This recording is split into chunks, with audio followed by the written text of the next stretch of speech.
Alors salut tout le monde, c'est Masachine, et lorsque j'ai commencé GoGo Town, j'ai naturellement voulu tout faire moi-même. Récolter les ressources, approvisionner les commerces, nettoyer les rues et développer la ville.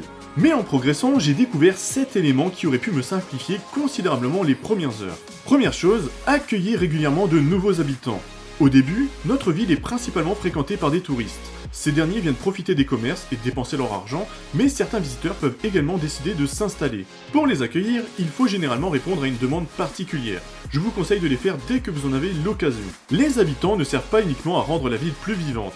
Ils peuvent travailler dans les commerces et prendre en charge certaines tâches qui occupaient auparavant une grande partie de votre journée.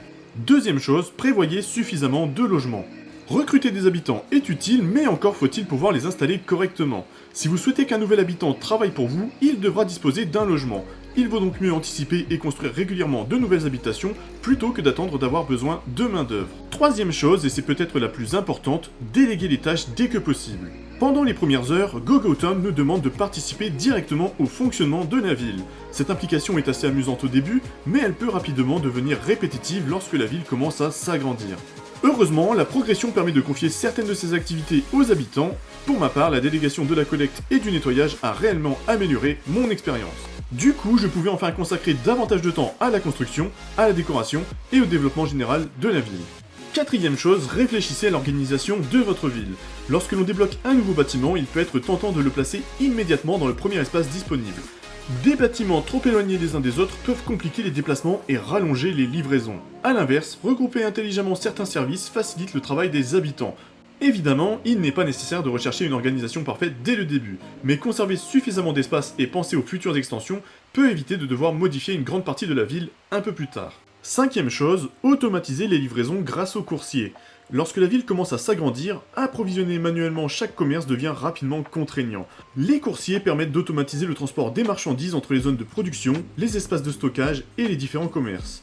Pour que ce système fonctionne correctement, pensez à placer des bacs de stockage à proximité des zones concernées. Le nombre de coursiers augmentera au fur et à mesure que votre ville se développera. Toutefois, si vous trouvez que le nombre de coursiers est trop faible par rapport à vos besoins, n'hésitez pas à construire le même bâtiment plusieurs fois. Sixième chose, pensez à la fonction importation. Construire un commerce ne suffit pas à garantir son bon fonctionnement, il faut également s'assurer qu'il dispose toujours de suffisamment de marchandises. Lorsque les touristes sont nombreux, les produits peuvent partir beaucoup plus rapidement que prévu, et c'est là que cette fonction entre en scène, elle vous permet d'acheter directement certains produits.